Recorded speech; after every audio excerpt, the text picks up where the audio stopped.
Je suis coordonnateur du volet eau de surface du C19 Pazaloumacaf.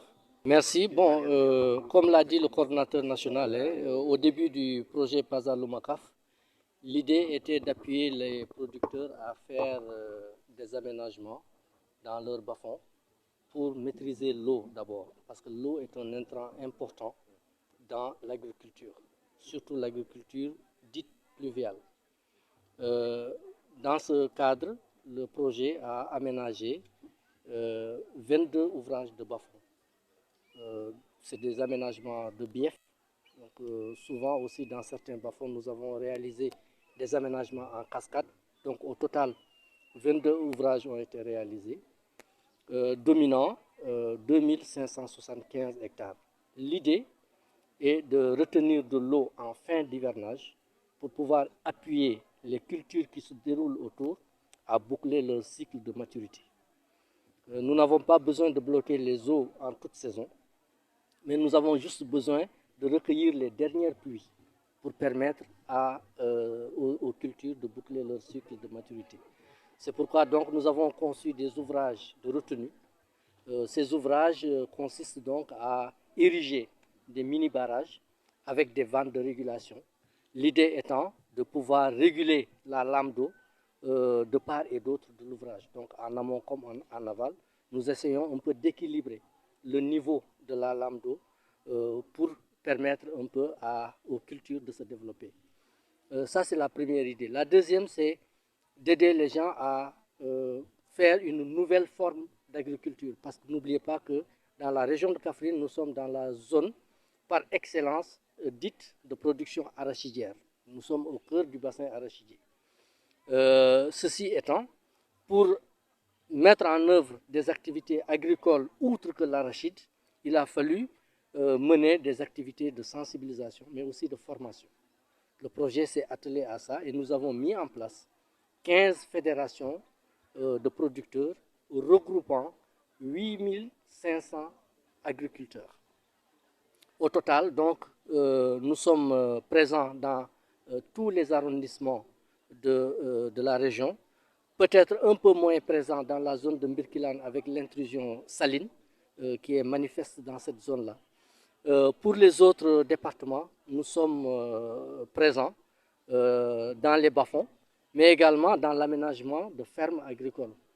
Les fermes, nous les avons réalisées sous forme de valorisation des excédents de débit de certains forages existants, mais aussi nous avons conçu de grandes fermes où nous avons implanté des forages autonomes. Donc un forage qui permet d'irriguer une quinzaine, voire une vingtaine d'hectares.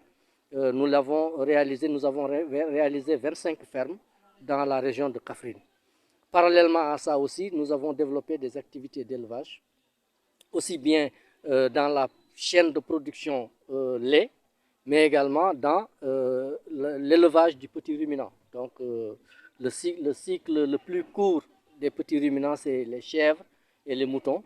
Nous avons créé des bergeries et des chèvreries. Nous avons aussi appuyé l'aviculture rurale en mettant en place des poulaillers améliorés, mais également en renforçant les capacités des vaccinateurs qui permettent un peu à améliorer la santé de la volaille. Donc, globalement, nous sommes présents dans le secteur du développement agricole avec un grand A qui allie l'agriculture au sens production végétale du terme, mais aussi l'élevage. Alors, on parle d'EPC, d'épargne pour le changement. En quoi cela consiste et comment cela fonctionne? Oui, le système EPC, nous l'avons conçu parce que nous nous sommes dit que nous sommes un projet. Nous sommes appelés à prendre fin. Et nous devons laisser à la zone, à la postérité, des activités qui survivent au projet pour la valorisation justement des infrastructures que nous avons mis en place. Une chose est d'aménager le bas-fond, une autre chose est de créer les conditions d'une valorisation optimale du bas-fond. Le système EPC entre dans le cadre des stratégies de valorisation des bas-fonds. Nous avons voulu lever l'épargne locale pour permettre aux groupes de femmes de mener à bien leurs activités agricoles. S'acheter eux-mêmes leurs intrants, les semences, les engrais, et également assurer une certaine protection sociale du producteur. Parce que nous autres fonctionnaires ou agents de l'État, nous avons nos assurances. Pourquoi ne pas créer les conditions de couverture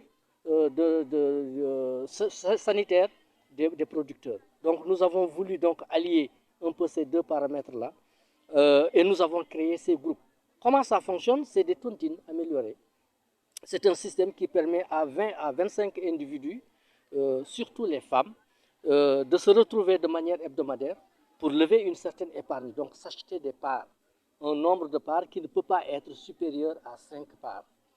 Et au bout de 9 mois, ces parts-là sont redistribuées à leurs déposants.